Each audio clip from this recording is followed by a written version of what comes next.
안녕하세요. 사연에 빠지다의 DJ 민영입니다. 오늘 사연자님의 어머니는 자식 일이라면 물불 가리지 않는 천하무적 어머니라고 하는데요. 그런 어머니 덕분에 일어난 오늘의 이야기. 어떤 사연일지 궁금하시죠? 오늘의 사연 함께 들어볼게요.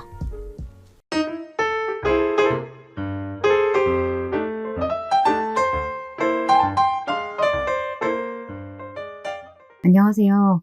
결혼한 지 얼마 되지 않아 알콩달콩 신혼생활을 즐기고 있는 30대 새댁입니다. 저희 부부는 20대 때부터 오랜 시간 연애를 하고 결혼까지 꼴이난 장기 연애 커플입니다. 남들은 그렇게 오래 연애를 하고도 뭐가 아직도 좋냐고 놀리기도 하지만 저희 부부는 여전히 서로 눈만 마주쳐도 너무 좋아서 어쩔 줄 모르는 소문날 닭살 커플이었습니다. 그런데 그런 저희도 결혼하고 나니 문제가 생기긴 하더군요. 최근 고민거리가 생겨서 둘이 머리를 싸매고 고민하던 중 둘이 만난 이후 처음으로 싸움까지 번지게 된 사건이 있어 사연을 보냅니다. 사실 저는 어릴 적부터 부모님의 기대와 지원을 듬뿍 받으며 자랐습니다. 그때는 제가 운이 좋은 아이라고 생각했어요. 네가 어릴 때부터 사람들이 예쁘다고 얼마나 난리였는데 동네 사진관 사장이 네 사진 사진관 앞에 전시해도 되냐고 사진도 공짜로 찍어줬다니까? 그래? 근데 엄마는 나 모델 안 시키고 왜 무용시켰어? 엄마 유난이면 연기학원에다 촬영장에다 다 쫓아다녔을 것 같은데. 힘들게 모델하고 연기하면 뭐해? 연예인이란 게 겉은 화려해 보여도 안 유명해지면 결국 아무것도 아니잖아. 여자는 무조건 꽃처럼 예뻐 보이는 것만 하다가 제일 예쁜 나이에 그냥 돈 많은 남자 만나서 시집 가는 게 장땡이야. 그래야 엄마처럼 고생을 안 해. 그랬습니다. 저희 어머니는 고작 초등학교나 다니던 어린 저에게 귀에 딱지가 생길 정도로 여자는 무조건 시집을 잘 가야 인생 펴는 거라는 말을 달고 사셨습니다. 본인이 아버지처럼 술 좋아하고 친구 좋아하는 남자를 만나 이 모양 이 꼴로 사는 거라고 하소연하시면서요. 저희 아버지는 제가 태어나기도 전부터 사업을 하시던 분이었어요. 제가 어릴 때는 어머니께서 하도 아버지가 돈을 못 번다고 잔소리하셔서 저희 아빠가 정말 돈도 많이 못 벌어오고 가난한 사람인 줄 알았어요. 그런데 지금 생각해보면 사실 그렇지도 않았던 거죠. 그냥 어머니께서는 남들보다 이상이 높고 욕심이 많으신 분이었던 거예요. 애 하나 키우기도 힘든 세상에 저는 어릴 때부터 그 비싸다는 무용까지 하며 사립초등학교까지 다녔으니까요. 저는 5살 때부터 동네 무용학원을 다니며 작게는 구 대회를 시작으로 점차 시에서 주최하는 대회까지 대회란 대회는 다 돌아다니며 출전했습니다. 사실 저는 제가 다른 애들보다 특별히 잘한다고 생각하지 않았어요. 동네 무용학원에 있을 때야 제가 키도 좀 다른 애들보다 큰 것 같고 다리도 좀 긴 것 같아 보이기는 했지만 막상 대회에 나가서 만난 애들을 보면 저보다 키가 한 뼘이나 큰 애도 있고 점프나 손짓 몸놀림도 훨씬 가볍고 잘하는 애들이 수두룩했으니까요. 거기다가 당시의 부모님은 만나기만 하면 매일 싸우셨어요. 싸우시는 이유는 항상 저 때문이었죠. 우리 형편에 초등학교 사립 보낸다고 했을 때까지도 그래, 애가 소질 있다고 하니까 엄마 입장에서는 그럴 수도 있겠다 했어. 근데 이젠 하다 오케스트라까지 시키겠다고? 당신 제정신이야? 바이올린 레슨비 그거 얼마나 한다고 이렇게 쪼잔하게 굴어. 사립은 학교에서 하는 동아리 하나씩은 다 해야 돼. 그래야 예중 들어갈 때 자기소개서에 뭐라도 한 줄 더 쓸 거 아니야. 예중? 사립초 보낸 것도 모자라서 이젠 예중까지 보내겠다고? 당연하지. 지금까지 한 게 있는데 예중, 예고 보내고 예대까지 보내야 우리 형편의 잘난 집 남자애들한테 우리 주위 명함이라도 낼 거 아니야. 이제 초등학교에 다니는 딸아이를 데리고 대학까지 보내는 것도 모자라서 재벌집은 아니어도 그래도 돈은 좀 있다 하는 집에 저를 시집 보내는 것까지 목표가 된 어머니는 아버지를 아주 들들 볶으셨어요. 그런데 어릴 때는 모르다가 제게도 사춘기가 찾아오자 저희 모녀 사이에도 조금씩 균열이 생기기 시작하더라고요. 그 시작은 제가 예중에 떨어지면서부터였어요. 으이구, 누가 지 아빠 딸 아니랄까봐 그런 거 꼭 닮아서는 항상 대충대충. 너는 내가 콩쿠르 나가서 대단한 상 받아오르는 것도 아니고 무용한다는 애들 다 가는 예중만 좀 들어가라는 거였는데 그게 그렇게 안 되니? 지금 제일 속상한 게 누군데 엄마는 그걸 지금 위로라고 하는 거야? 엄마가 언제나 웃는 얼굴로 제 응석을 받아주었던 건 제가 계획대로 움직여질 때였어요. 어머니께서 원하는 건 남들은 이름도 모르는 대회 수상 기록이 아니라 어느 학교 나왔다며 내세울 수 있을 만한 간판이 필요했던 거였어요. 그런데 저는 더 이상 말 잘 듣는 초등학생이 아니었습니다. 너 오늘 레슨 1시간이나 늦었다며? 뭐 하다 늦었어? 설마 너 애들하고 또 떡볶이 먹었어? 그게 중간고사 끝난 기념으로 애들 다 노래방도 갔는데 나만 떡볶이 먹고 바로 온 거야. 너 체중계 올라가 봐. 너 지금 딱 봐도 50kg 넘지? 내가 무슨 아이돌 연습생도 아니고 떡볶이 정도는 먹을 수도 있지. 엄마 진짜 왜 그래? 왜 그래? 떡볶이 좀 먹고 친구들하고 노래방 좀 가겠다고. 너 지금까지 고생한 거 다 한 번에 날리고 인생 다시 시작할래? 하다가 힘들면 그만둘 수도 있는 거지. 엄마는 엄마 인생도 아니면서 왜 맨날 그렇게 마음대로 하려고 해? 엄마가 예대 가고 싶으면 지금이라도 엄마가 가면 되지. 왜 날 이용하고 난리냐고. 어머니가 저를 위해서 얼마나 많은 것을 희생하고 얼마나 많은 고생을 했는지 그 누구보다 제가 잘 알기 때문에 절대 그런 말까지는 하지 말았어야 했습니다. 그런데 그런 상황 속에서 엎친 데 덮친 격으로 어머니의 인생에 가장 크나큰 시련까지 생기고 말았습니다. 저희 아버지께 지금까지 숨겨둔 애인이 있다는 사실을 어머니와 제가 알게 된 것이었죠. 하나밖에 없는 딸내미 레슨비랑 연습실비 아까워서 맨날 줄 때마다 덜덜 떨더니만 그 불륜녀한테는 제주도 5성급 호텔비가 안 아까웠나 봐? 내가 바람 피운 거야. 물론 잘한 일은 아니다지만 이게 다 오로지 내 잘못뿐만은 아니지 않아? 뭐? 지금 네가 바람난 게 그럼 내 잘못이라는 거야? 당연히 당신 때문이지. 당신이 내 마누라라고 나한테 따뜻한 밥 한 끼 차려준 적이 있냐? 아니면 수고했다는 말 한마디 해준 적 있냐고. 맨날 자식 뒤만 졸졸 쫓아다니면서 나는 무슨 돈 벌어오는 기계 취급만 했잖아. 주희가 나 혼자 낳은 자식이야? 딸 하나 있는 거 어떻게든 잘 키워보겠다고 혼자 아등바등 하는데 너는 뭐? 자식 뒤만 쫓아다니느라 남편을 등한시해서 바람을 피운 거라고? 아이고, 돈 버는 재주도 없는 놈이 나가서 바람 피우고 와서는 되레 큰 소리 치는 거 봐라. 방에 제가 있는데도 부모님은 아랑곳하지 않은 채 서로를 향한 모진 말들을 마구 퍼부어대며 싸우셨어요. 그때부터 결국 두 분은 별거를 시작하셨죠. 저는 어차피 서로 만나기만 하면 매일 으르렁대기만 하면서 이혼을 하지 뭐하러 별거를 하느냐고 물었지만 어머니는 아버지와 부부로 사는 건 딱 제가 결혼할 때까지만이랍니다. 그 이후에 서류상 정리만 하면 된다고요.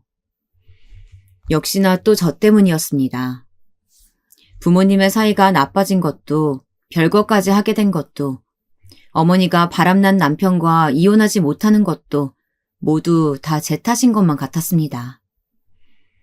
그때 일로 저도 느낀 게 많았습니다. 제가 원하든 원하지 않든 저를 가장 사랑하고 저를 가장 걱정해주는 건 어머니뿐이라는 걸요.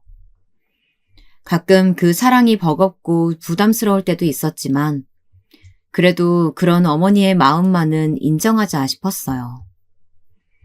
그때부터였습니다. 저도 진정으로 어머니가 행복해지길 바란 것은 말이죠. 그래서 그때부터 저에게도 꿈이 생겼어요. 모두가 우러러보는 무대 위에 무용수가 되겠다고요. 그래서 어머니의 안목이 틀리지 않았다. 엄마가 자신의 인생을 갈아 넣어 키운 내가 이만큼 훌륭한 무용수가 되었다는 걸 보여주겠다 마음먹었죠. 그런데 역시 버티는 자에게는 기회가 오는 것인가 봅니다. 무용을 전공으로 하는 예고가 지역 내에 워낙 없다 보니 예중에 다니는 아이들과의 경쟁만으로도 쉽지 않았는데 제가 예고에 합격했어요. 우리 딸 진짜 장해. 엄마는 이제 죽어도 여한이 없다. 죽기는 누가 죽어. 나 이대로 예대까지 쭉쭉 들어갈 거니까 앞으로는 절대 아프지 말고 건강하게 잘 지켜봐. 내가 얼마나 훌륭한 무용수가 되는지. 저는 그렇게 어머니와의 약속을 모두 지켰습니다. 예고에 이어 서울에 있는 예대까지 무난하게 들어가서 어머니와 함께 서울로 올라오게 되었죠. 그런데 언제나 좋은 일이 하나 생기면 꼭 나쁜 일이 따라오기 마련이더군요. 그래도 저를 낳아주고 키워주신 아버지였으니 제 대학 입학 소식을 저는 아버지에게 제가 먼저 전했어요. 그리고 서울로 이사하게 되었다고 이야기도 했죠. 아버지는 어머니만큼 눈물을 흘린다거나 장하다 안아주지는 않았지만 그래도 목소리는 내심 기뻐하는 것 같았습니다. 저는 사실 아빠가 뭘 한 게 있냐 따져묻고 싶었지만 지금 와서 그런 말이 무슨 소용인가 싶어 말을 하지 않았습니다. 그래도 제가 이만큼 돈 걱정 없이 계속 무용을 할 수 있었던 건 분명 아버지의 노력 덕분이었으니까요. 저는 애써 서운한 마음을 감추며 아버지에게 가끔 서울에 놀러 오라고 이야기하고는 전화를 끊으려고 했습니다. 그런데 아버지가 뭔가 하실 말씀이 있는지 잠시 말을 머뭇거리다가 어렵게 말을 꺼내시더라고요. 아버지, 회사 사정이 별로 안 좋아. 네 엄마한테야 내가 진작 얘기했는데 네 엄마가 어디 내 사정 들어주는 사람이어야 말이지.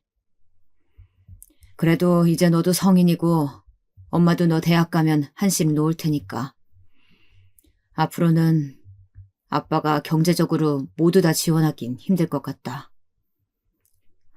왜? 그 불륜녀랑 아빠랑 진짜 살림이라도 차린 거야? 그래서 이제 아예 엄마랑 나는 버리겠다는 거야? 저는 결국 참지 못하고 아버지에게 화를 내고 말았습니다. 물론 이제 저도 성인이니 아버지에게 돈을 받는다는 게 당연하다고 생각하지는 않았어요. 하지만 지금까지 어머니께서 딴짓하느라 일을 못하신 것도 아니고 자식 하나 있는 거 어떻게든 잘 키워보려고 노력하신 건데 어머니까지 책임지지 않겠다고 하는 아버지가 원망스러웠습니다. 저는 제가 알아서 어머니와 함께 잘 살 테니 아버지는 아버지대로 잘 살라고 했습니다. 아버지와 나눈 이야기에 어머니는 당연히 노발대발하셨어요. 자기가 바람 피워서 우리 인생 다 망쳐놨으면 끝까지 책임을 져야지. 이렇게 제멋대로 발을 빼? 이래서 한심한 인간은 끝까지 쓸모가 없다니까? 아빠도 할 만큼 했지 뭐. 이제 대학도 들어갔으니까 학비는 내가 내 힘으로 벌게. 엄마는 걱정 말고 이제 좀 쉬어. 네가 학비를 왜 벌어? 너 절대 고생 안 시켜. 엄마가 다 알아서 할 테니까 넌 얌전히 학교 다 다녀. 엄마, 나도 이제 내 인생 스스로 헤쳐나갈 수 있어. 그러니까 앞으로는 엄마도 엄마가 하고 싶은 거 해. 저는 엄마가 저를 걱정하는 것만큼 저도 엄마를 많이 걱정하고 있었어요.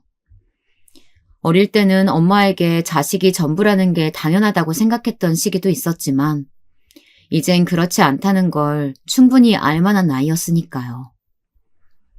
지금까지의 저는 어머니가 없었다면 이 자리까지 절대 오지 못했을 거예요. 제 인생은 엄마와 함께 둘이 함께 쌓아 올린 공든 탑이었죠.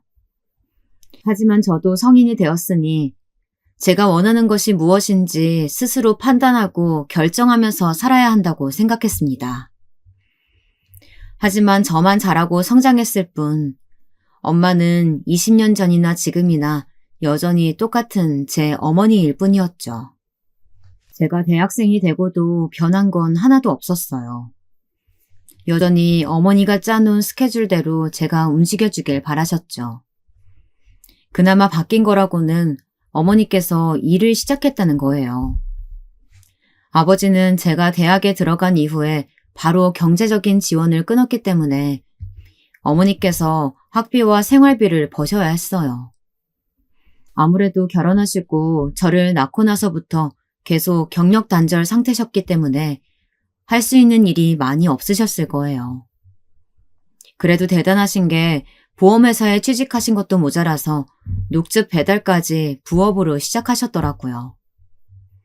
지금까지 내 뒷바라지만 했는데 그렇게 갑자기 두 가지 일을 동시에 할 수 있겠어요? 힘드실 텐데. 네가 몰라서 그렇지. 애 키워본 엄마들은 뭐든 다 할 수 있어. 내가 고생하고 말지 내 자식 힘들게 할 것 같아? 지금까지도 충분히 저를 위해 고생만 하셨는데 성인이 돼서까지 어머니에게 모든 지원을 받을 수는 없다고 생각한 저는 곧바로 할 수 있는 일을 찾았습니다.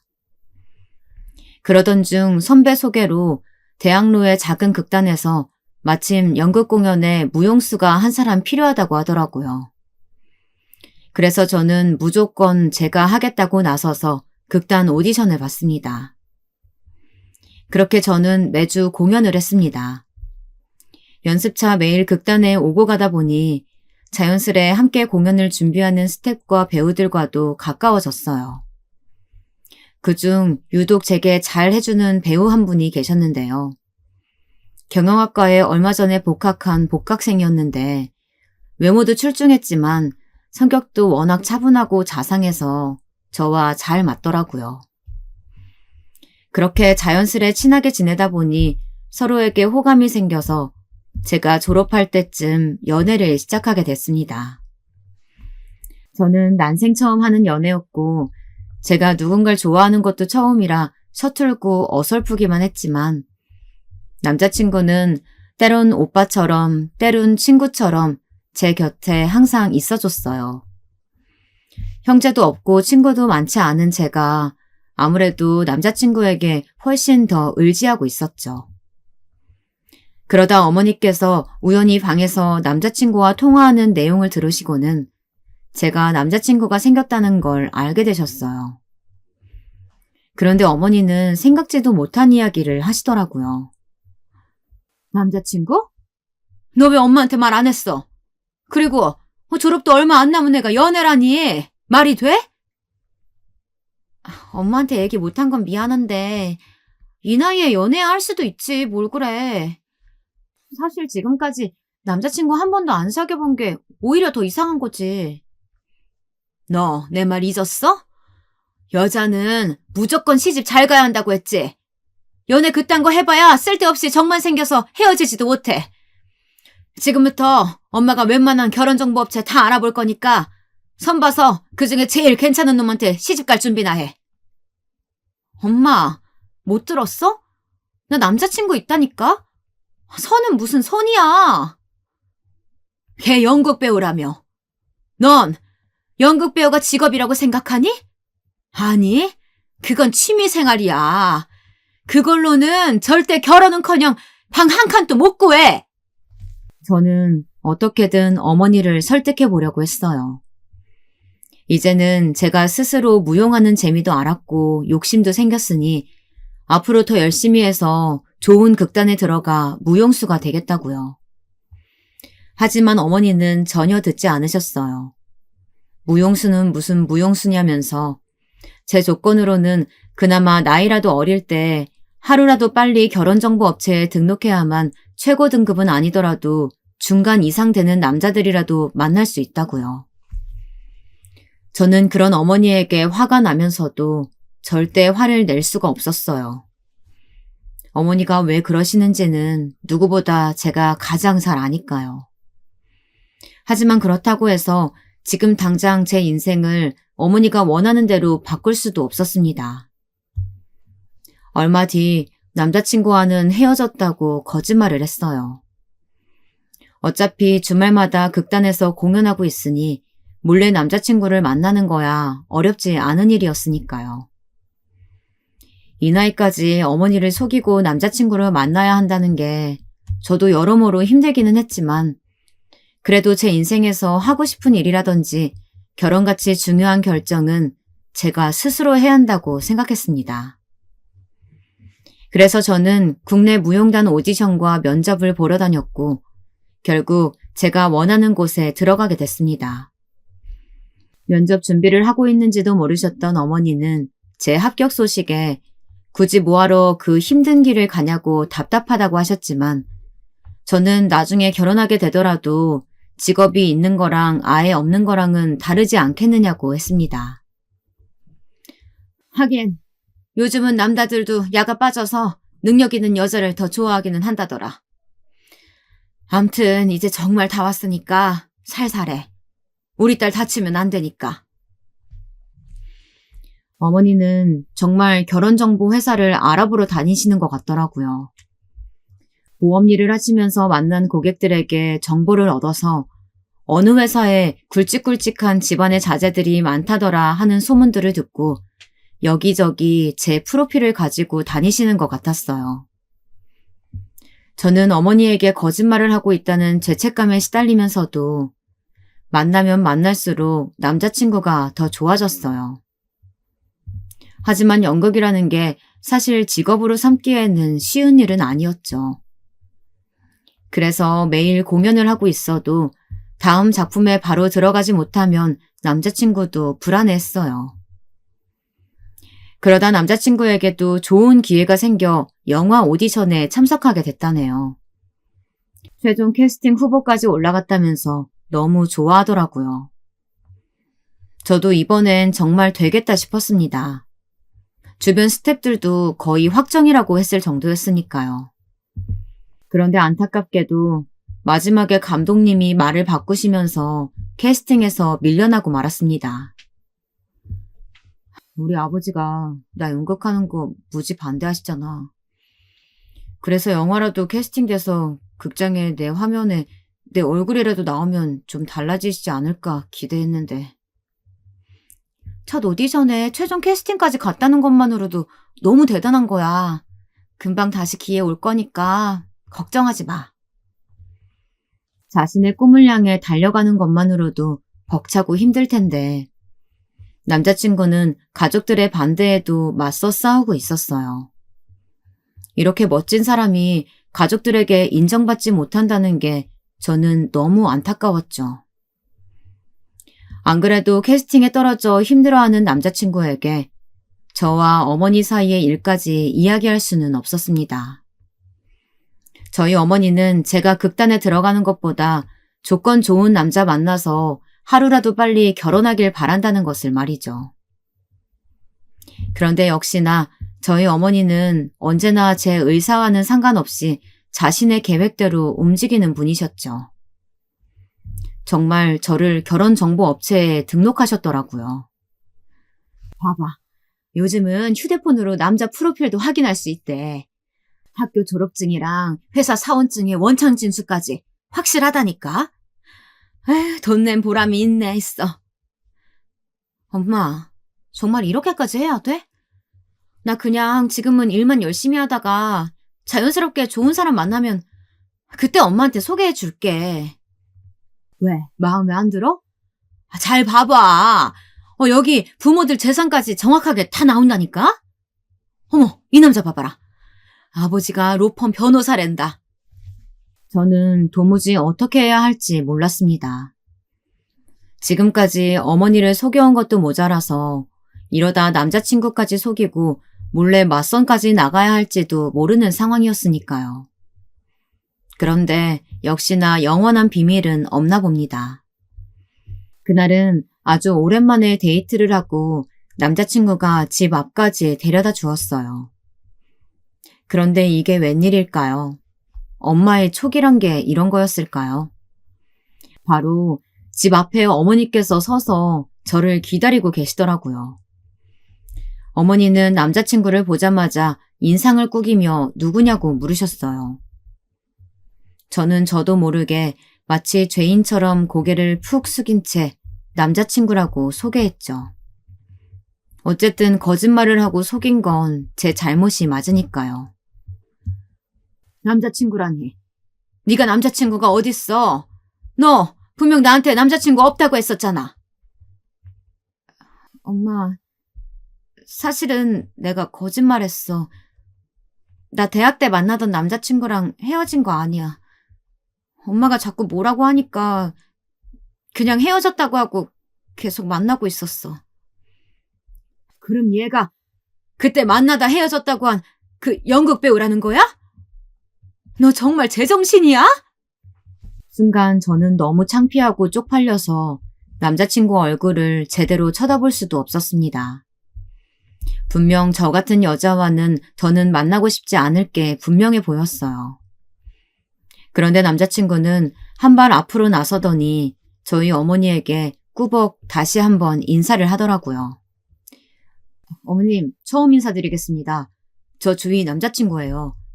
제가 연극 배우라고 해서 많이 걱정하시는 거 충분히 이해합니다. 이해해요? 그럼 우리 주희랑 당장 헤어져요. 난 가난한 사위 볼 생각 추호도 없으니까.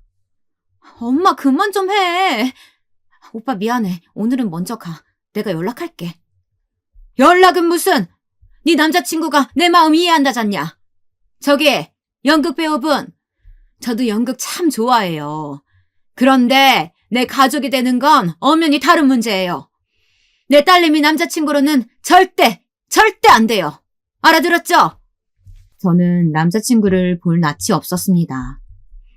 제 자식이 귀하면 당연히 남의 집 자식도 귀한 게 당연한 건데 어쩜 저렇게 남의 집 귀한 아들에게 함부로 대하시는 건지 어머니가 이해가 되질 않았죠. 저는 남자친구에게 미안하다고 사과를 하고 오늘은 돌아가 달라고 했습니다. 그러고는 엄마를 달래서 집으로 돌아왔죠. 어머니는 집에 들어오셔서도 끝까지 연극 배우는 절대 허락할 수 없으니 다음 주부터 당장 선이나 보라고 하셨어요. 저는 이번 일만큼은 어머니에게 질 수 없었습니다. 엄마, 제발 그만해. 나 남자친구랑 절대 안 헤어져. 그러니까 결혼정보회사니 뭐니 그런데 괜히 돈 쓰지 말고 빨리 환불해. 나 맞선 같은 거 절대 안 보니까. 너는 아주 세상 물정 모르는 건 답답한 네 아빠 그대로 빼다 박았다. 너나 나중에 후회하지 말고 당장 그 가난뱅이 연극 배우랑 헤어져. 저는 어머니의 말에 문을 쾅 닫고 제 방으로 들어와 버렸습니다. 다시 예전의 사춘기 시절로 돌아간 것만 같았죠. 그러던 어느 날이었습니다. 그날은 제가 소속되어 있는 극단에서 공연이 있어서 지방에 다녀오는 길이었어요. 지친 몸을 이끌고 극단 사무실에 도착해 집에 갈 준비를 하고 있는데 남자친구에게 연락이 왔더라고요. 좋은 소식이 있다면서 공연장에 잠깐 와달라고요. 저는 한달음에 공연장으로 갔습니다. 무엇보다 기쁜 소식이 무엇인지 너무 궁금했으니까요. 분명 남자친구가 하고 싶다고 했던 영화 캐스팅에 합격된 거라고 기대했습니다. 그런데 막상 가보니 그런 일은 아니더군요. 글쎄, 공연장 입구에서부터 화려한 꽃잎 장식과 풍선 장식이 가득한 공연장 안에 작은 초로 길게 길을 만들어 놓았더라고요. 여기까지만 들으셔도 어떤 분위기인지 딱 아시겠죠? 네, 맞습니다. 이건 딱 프로포즈 이벤트였죠. 명색이 프로포즈인데 무조건 다이아 반지는 있어야지. 나 지난 몇 주 동안 생각 많이 했어. 그리고 결심했어. 앞으로 너를 위해서라면 뭐든지 할 거야. 나랑 결혼해줘, 주희야. 저를 위해서라면 뭐든지 할 수 있다는 마음을 가진 사람이 어머니를 제외하고 제 곁에 또 있다는 것만으로도 저는 행복한 사람이라고 생각했습니다. 저는 남자친구에게 고마워서 울컥하고 말았어요. 그런데 이미 굉장한 선물을 안겨줬다고 생각했던 남자친구가 믿지 못할 이야기를 하더군요. 아버지는 내가 졸업하고 당연히 아버지 회사로 들어갈 줄 알았는데 아직도 대학로에서 연기나 하고 있으니까 많이 답답하신가 봐. 지금이라도 당장 회사로 들어오라고 하시네. 그럼 지금까지 끊었던 지원 다시 다 해주시겠다고. 그래서 지금 갑자기 연극 그만두고 아버지 회사라도 들어가겠다는 거야? 나 연극만 한 게 거의 10년이야. 지금까지 안 됐으면 포기하는 게 맞지. 저는 남자친구의 말이 말도 안 된다고 생각했습니다.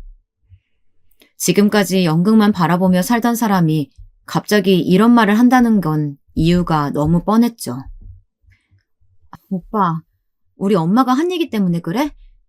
그래서 갑자기 연극 그만두고 아빠 회사에 들어가겠다는 거야? 남자친구는 아니라고 했지만 분명 저희 어머니 때문일 게 뻔했습니다. 가족들이 모두 반대했어도 지금까지 잘 버텨온 사람이 이렇게 하루아침에 연극을 그만두겠다는 건 말이 되질 않으니까요. 사실 나도 친구들이 재수없어 할까봐 말은 안 했지만 아버지라는 비빌 언덕이 있으니까 나도 마음 놓고 모험 한번 해본 거야. 이제는 내 곁에 너도 있으니까 마음 편하게 연기는 내려놓고 이제 진짜 내 인생을 살 수 있을 것 같아. 오히려 아쉬운 것 하나 없이 홀가분하기만 하다며 웃어 보이는 남자친구의 모습에 저는 웃음이 나오질 않았습니다. 이게 다 저희 어머니로 인해 벌어진 일 같아서요. 그런데 남자친구는 이미 아버지에게도 다 말씀드렸답니다. 그래서 남자친구의 아버지께서 저를 너무 궁금해 하신대요. 남자친구의 부모님께서 연극을 그만두게 하시겠다고 돈으로도 꼬셔보고 호적에서 파버리겠다 엄포까지 놓았어도 그렇게 포기하지 않던 연극을 갑자기 그만두고 회사까지 들어오겠다고 하는 걸 보면 저를 무지하게 좋아하는 것 같다면서요. 얼마 뒤 저는 남자친구와 함께 남자친구네 집에 인사를 가게 되었습니다. 그런데 남자친구네 집에 갔다가 정작 더 놀란 건 저였어요. 반전도 이런 반전이 있을 수 있을까요?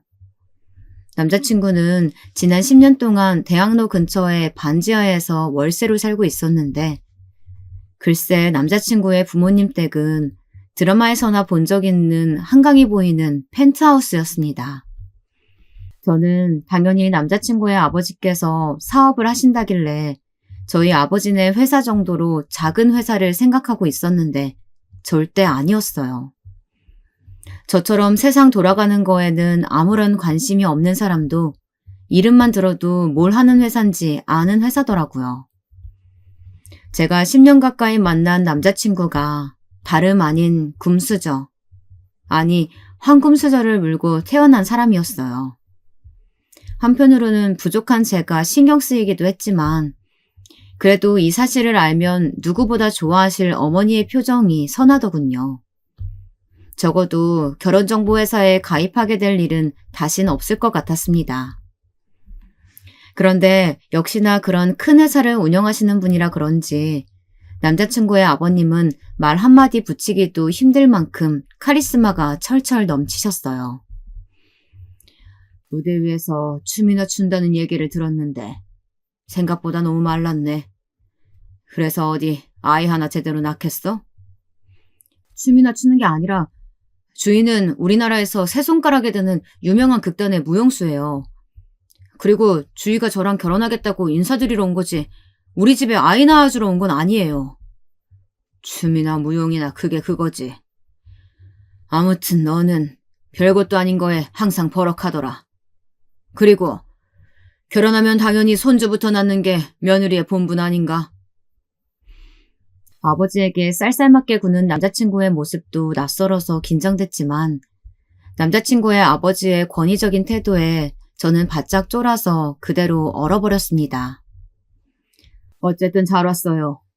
그래도 아가씨 덕분에 우리 아들이 제대로 정신 차렸으니 나로선 그것만으로도 고맙지 뭐. 남자친구의 아버님은 생각보다 제게 질문도 별로 하지 않으셨고 식사 자리에 오래 앉아있지도 않으셨습니다. 저에게 부모님과 상의해서 상견례 날짜 정해서 한번 보자고만 하시더라고요. 저는 정말 이렇게 결혼을 허락해 주시는 건가 싶었어요. 연애하는 동안 종종 남자친구에게 들었던 모습과는 달라 보이셨어요. 남자친구는 자신의 아버지가 엄청 엄하시고 사람을 고기 등급 나누듯 나누시는 분이라고 하길래 저를 당연히 탐탁치 않아 허락하지 않으실 줄 알았거든요. 어쨌든 남자친구 부모님께 결혼 허락을 받았으니 지금 이 순간만이라도 즐기자 싶었습니다. 저는 그날 집에 돌아오자마자 어머니에게 말씀드렸어요. 남자친구네 집에 인사를 드리고 왔는데 강남의 고급 펜트하우스에 산다고요.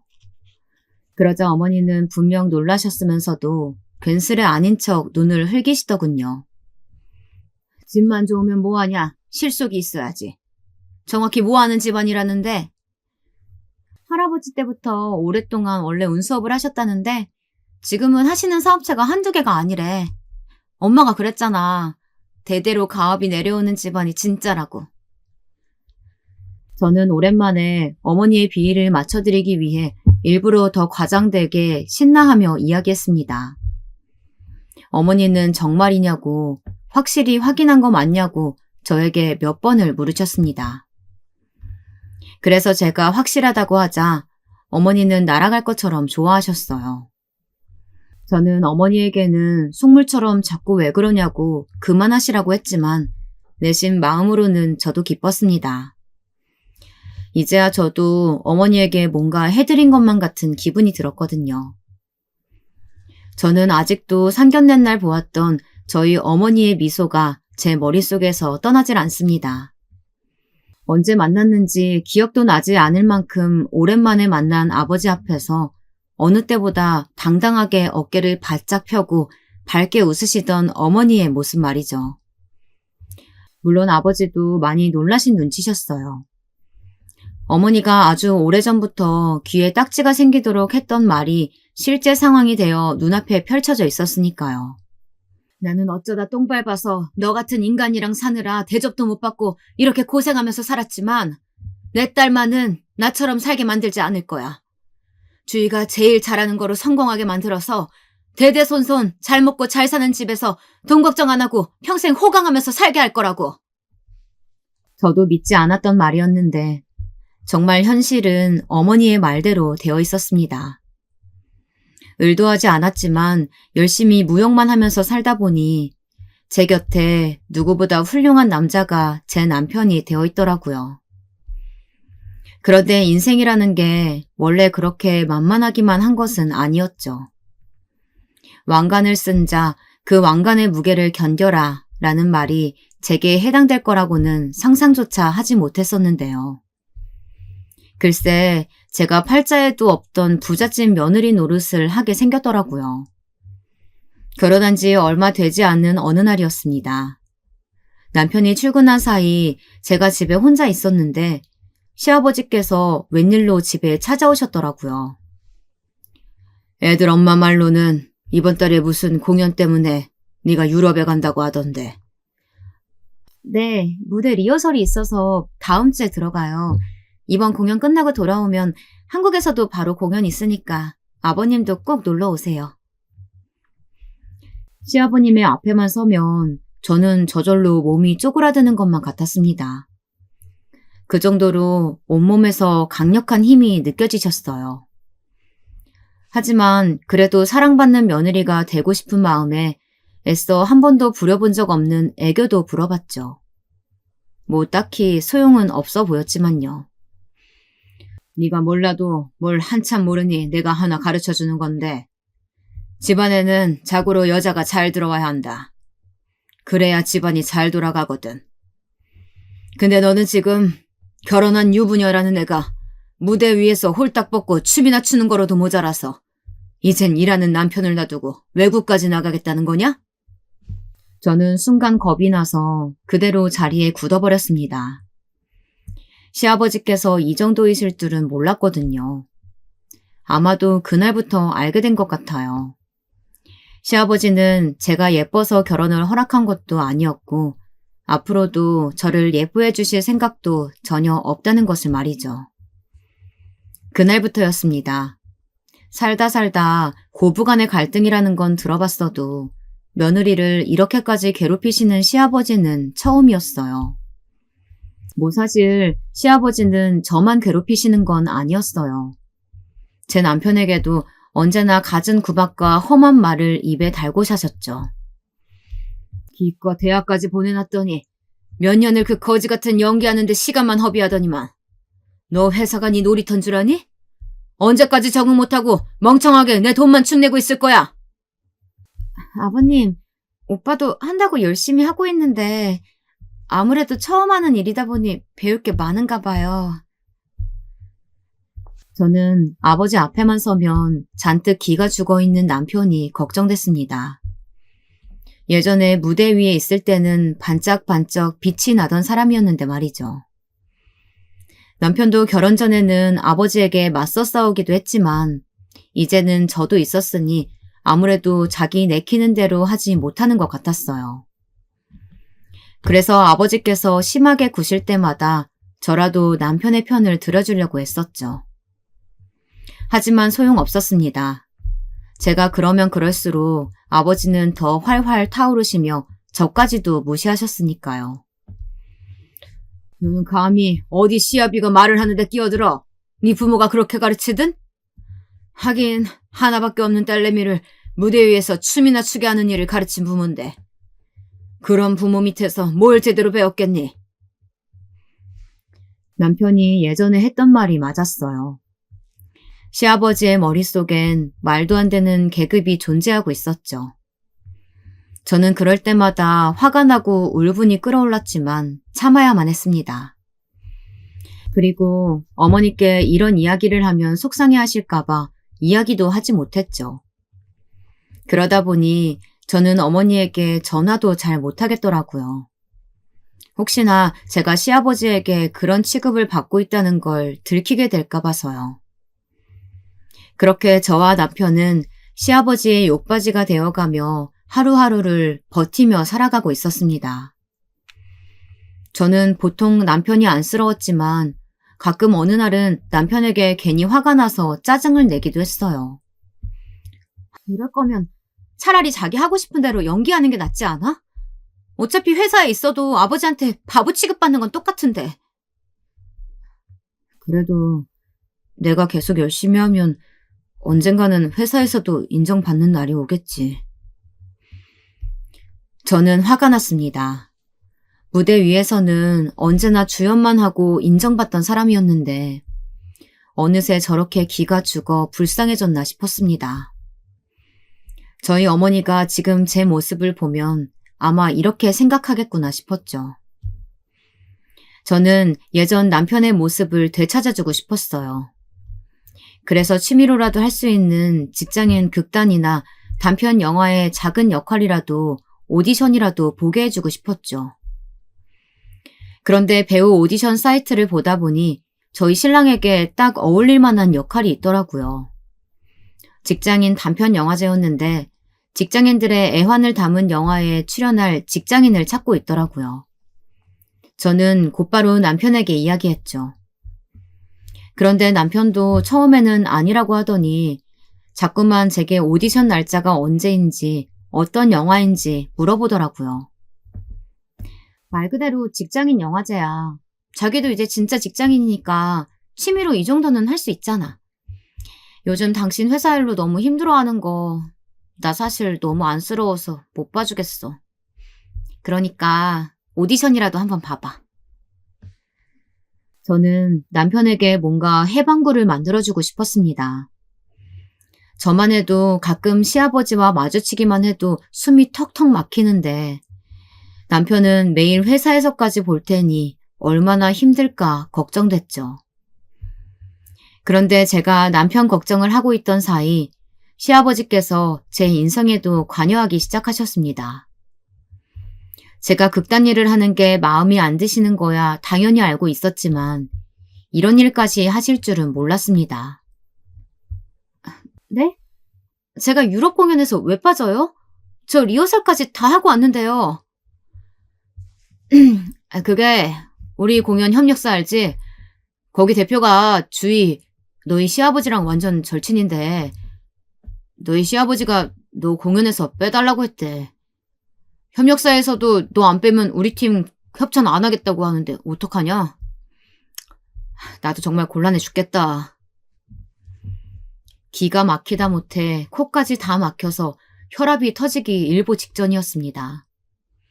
지금까지 시아버지 본인의 잣대로 저를 마음대로 판단하시고 휘두르려고 하신 것은 어차피 제가 한 귀로 듣고 한 귀로 흘려버리면 되는 거라 생각했는데 제가 지금까지 쌓아놓은 커리어까지 마음대로 쥐고 흔드시려는 건 절대 용서해드릴 수가 없었습니다. 저는 그 길로 시댁으로 달려갔습니다. 시어머니께서도 웬일이라며 놀라셨더라고요. 전화도 없이 무슨 일이냐고요. 저는 시어머니에게 먼저 사과부터 드렸습니다. 어머니, 죄송해요. 그런데 제가 더는 못 참겠어요. 오늘 일은 무례해도 좀 용서해 주세요. 저는 그 길로 시아버지의 서재가 있는 방으로 들어갔습니다. 시아버지는 노크도 없이 문을 벌컥 열고 들어온 저를 보며 혀를 끌끌 차셨어요. 그리고 역시나 평소와 같은 냉담한 표정으로 저를 무시하셨죠. 가정교육 어쩌고를 운운하시면서요. 아버님은 그렇게 떳떳하세요? 그래서 며느리 하는 일까지 마음대로 쥐락펴락하면서 갑질하시는 거예요? 뭐? 시애비한테 갑질? 아무리 마음에는 안 들어도 어쨌든 대외적으로 네가 우리 집안 며느리인데 그런 사람이 외국까지 가서 광대처럼 춤이나 추는 걸 내가 봐야겠니? 네, 저 광대 맞아요. 아버님, 지금부터 기대하세요. 제가 아버님보다 훨씬 더 유명한 광대가 돼서 놀라게 해드릴 테니까요. 제 말에 시아버지는 콧방귀를 뀌셨습니다. 아무튼 돈도 못 버는 것들이. 사람들한테 박수나 좀 받으면 저들이 대단해진 줄 알고 아주 콧대가 하늘을 찌른다니까. 네가 하는 말 나는 하나도 안 무서우니까 어디 할 수 있으면 마음대로 해라. 저는 그날부터 이를 바득바득 갈았습니다. 매일 연습실에서 살다시피 했어요. 해외 공연 한 번 못 간 걸 가지고 의기소침해 있을 수는 없었죠. 더 대단한 공연에 서서 시아버지를 발 아래 두고 공연할 날만을 고대했습니다. 그런데 역시나 인생은 호락호락하지만은 않더군요. 어느 날 저녁 오랜만에 남편과 외식을 하고 있었는데 전화가 한 통 걸려왔습니다. 전화는 다름 아닌 다급한 목소리의 시아버지 회사 비서분이셨어요. 지금 바로 저와 함께 회사로 좀 빨리 와야겠다고 하더라고요. 저는 저까지 회사로 오라는 이야기에 도대체 무슨 일이길래 그러시나 싶어 시아버지의 회사로 바로 달려갔습니다. 그런데 제 눈으로 직접 보고도 믿을 수 없는 일이 벌어지고 있더라고요. 글쎄 시아버지의 회사에 저희 어머니와 시아버지가 함께 계시더라고요. 아니 사돈, 뭐하러 애들까지 부르셨어요? 저는 정말 사돈네 회사인지 몰랐다니까요. 그래도 새아가도 알아야죠. 자기 친정엄마는 이렇게 힘들게 사시는데 본인은 좋은 집에서 호의호식하면서 고마운 줄도 모르고 시애비한테 맨날 말만 꼬박꼬박 말대꾸하면서 지멋대로 하고 있는데 이걸 봐야 반성이라는 걸 하지 않겠습니까? 자, 이제 영상 틀어요. 도무지 이게 무슨 상황인가 싶었습니다. 그런데 그 순간 제 눈앞에 펼쳐진 영상 안에는 바로 몇 시간 전 시아버지의 회사 복도에 저희 어머니가 나타나셨더라고요. 그리고는 안내 데스크로 다가가 직원들에게 뭘 계속 권하시는 것 같았습니다. 저는 어머니에게 설마 우리 시아버지 회사에 보험을 팔러 온 거냐고 물었습니다.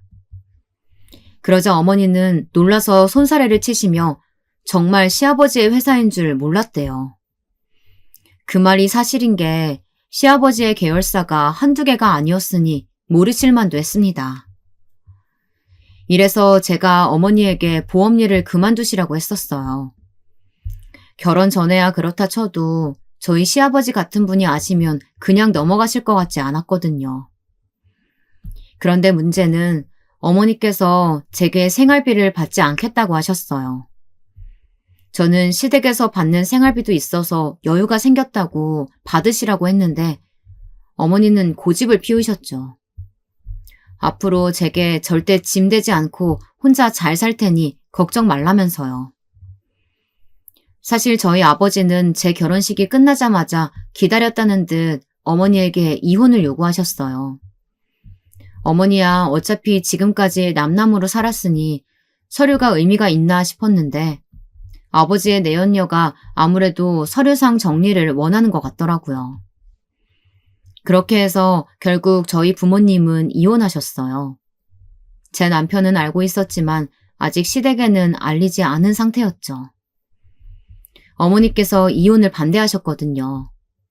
결혼한 지 얼마 되지도 않았는데 사돈이 바로 이혼했다고 이야기를 하면 아무래도 제가 책 잡힐 수 있다면서 몇 년만 있다 아이가 생기면 하라고 하셨죠. 아마 그래서였을 거예요. 친정부모가 이혼까지 했는데 시댁에서 주는 생활비를 받기까지 하면 제가 시댁에서 힘들 거라고 생각하신 거죠. 그때 마침 저희 어머니께서 로비를 지나시던 시아버지를 발견하셨고 그제야 아신 것 같았어요. 이 회사도 시아버지가 운영하시는 여러 회사 중 하나라는 걸요. 어머니는 그제야 어떻게든 회사를 빠져나오려고 했는데 시아버지께서도 어머니를 발견하시고는 불러 세우시더군요. 그렇게 영상이 끝나자 시아버지는 본격적으로 깐족거리기 시작하셨습니다. 요즘 사돈댁 사업이 영 힘드신가 봅니다. 사부인께서 이렇게 바쁘게 다니시는 걸 보니. 아, 설마 그래서 우리 며느리가 아직도 헐거벗고 무대 위에서 춤이나 추고 다니나 봐요. 그것도 해외까지 나가서요. 뭐예요? 사돈, 지금 제 딸더러 뭐라고 하신 거예요? 우리 대단한 무용수 딸내미더러 헐거벗고 춤을 춘다고요? 저희 어머니가 아무리 돈을 좋아하고 제가 재벌집 며느리로 떵떵거리고 사는 걸 바라셨다고는 해도 한 가지 참지 못하시는 게 있었죠. 바로 어머니의 인생을 평생 바쳐 만든 무용수 딸. 저를 모욕하시는 건 참지 못하셨어요. 아이고, 벌써 시간이 이렇게 됐네요. 괜히 오늘 저 때문에 하루만 날리셨네요. 그 가방에 든 녹즙 다 하면 5만 원쯤 되나요? 아버지 그만하세요. 제가 미우시면 저한테 뭐라고 하시면 되지. 장모님한테까지 뭐 하시는 거예요? 남편이 결국 참지 못하고 나서려던 그때였습니다. 어머니는 시아버지의 손에 들린 5만 원 지폐를 받아 뿍뿍 찢어버리시고는 그대로 시아버지의 뺨을 날리셨습니다. 회사 직원들이 다 보는 앞에서요. 뭐야, 이 여자가 미쳤어? 아버지, 제발 그만하세요! 저희 어머니에게 달려들려고 하시는 시아버지를 남편이 달려가 막았습니다. 그러자 시아버지는 더 화가 나신 것 같았죠. 그 거지 같은 연기나 한다고 집을 나갔을 때 진작 너를 그냥 호적에서 파버렸어야 했는데 어디서 저런 말도 안 되는 집구석을 사돈 이러고 데려가서는 이 아비를 망신을 주냐? 당장 이혼해! 안 그러면 너한테 국물도 없을 줄 알아. 아버지, 그만하세요. 저 절대 이혼 못해요. 그때였습니다. 저희 어머니께서 갑자기 소리를 버럭 지르시며 시아버지 앞에 당당하게 서셨습니다. 설마 사돈, 지금까지 내 딸과 내 사위를 이렇게 대한 거예요? 뭐, 내가 뭘 어떻게 했다고? 당신이 버르장머리 없이 키워놓은 딸내미 내가 돈까지 줘가면서 정신교육 시켜줬으면 고마운 줄 알아야지. 어딜 감히. 내가 웬만하면 좋게 사과하고 집에 가려고 했는데 이 인간 이거 안 되겠네. 돈만 많으면 다야? 재벌이면 다냐고. 어디 감히 내 보석 같은 딸을 무시해. 그 순간 다시 믿을 수 없는 일이 벌어지고야 말았습니다. 이 여자가 지금 뭐 하는 거야? 어머니께서 갑자기 초록색 가방 안에서 꺼낸 녹즙을 우르르 시아버지의 머리에 쏟아 부어버리셨어요. 돈 좀 당신보다 못 번다고 우리가 거지야? 내 딸이 평생 먹을 거 못 먹고 놀 거 못 놀고 다 참아가면서 얼마나 악착같이 해서 모형수가 됐는데 뭐? 내 딸더러 벌거벗고 춤을 춰? 내 딸이 무용으로만 받은 상장이 몇 개인 줄 알아? 우리 딸이 나온 대학이 얼마나 대단한 대학인 줄 아냐고! 그딴 걸 내가 왜 알아야 돼? 그래봐야 아직도 보험이나 팔고 녹즙이나 팔러 다니는 게. 이 무식한 새끼가 예술이 뭔지도 모르면서 감히 내 앞에서 잘난 척 떠들어?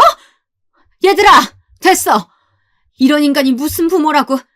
저딴 인간이랑 있어봐야 배울 거 하나도 없다. 가자!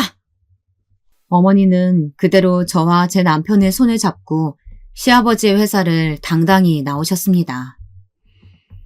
그 이후 저와 남편은 시아버지께서 사주신 집이며 차, 직장을 모두 버리고 어머니 집으로 들어왔어요. 그런데 신기하게도 그 이후부터 모든 일이 술술 풀리기 시작했습니다. 남편은 얼마 전 시아버지 몰래 보았던 오디션에 합격해서 직장인 영화 공모전 오디션에 합격했습니다. 물론 큰 상영관에 걸리는 영화는 아니었지만 그래도 카메라 앞에 설 수 있다는 것만으로도 남편은 좋아했어요. 그리고 무엇보다 가장 큰 성과는 바로 저였어요. 제가 SNS에 올렸던 제 연습 영상을 보고 외국에서 주최한 행사에 초청을 받았습니다.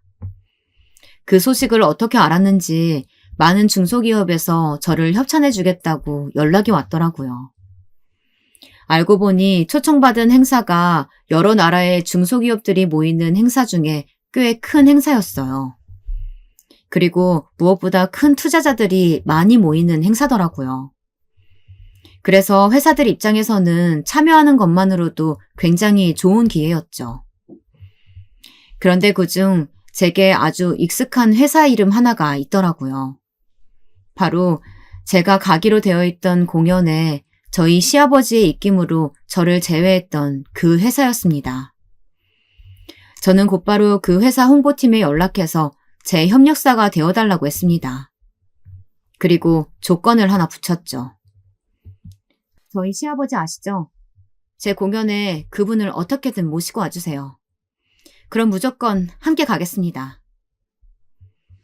저희 시아버지가 그 공연에 왔냐고요? 저도 사실 반신반의했어요. 워낙 자존심이 강하신 분이었으니까요. 그런데 그 회사 대표님께서 자신의 회사엔 굉장히 중요한 행사라며 정말 저희 시아버지를 끌고 오셨더라고요. 공연은 시작됐고 저희 시아버지는 당연히 가장 앞쪽에 자리하고 앉으셨습니다. 공연이 끝나고 저는 그 자리에 있던 많은 사람의 박수를 받았어요. 그리고 그날 많은 러브콜도 받았습니다. 그런데 러브콜보다도 신기한 일이 잠시 뒤 제게 벌어졌습니다. 저희 시아버지께서 제게 다가오시더니 믿을 수 없는 말씀을 하시더라고요. 지금까지 내가 너에 대해 잘 알지도 못하면서 함부로 얘기한 것 같다. 미안하다. 내가 앞으로 네 공연이 있을 때마다 가장 맨 앞줄에 앉아도 되겠니? 그날 제 공연을 보신 시아버지는 엄청난 감동을 받으셨답니다. 제 입장에서는 정말 믿을 수 없는 반전이었죠.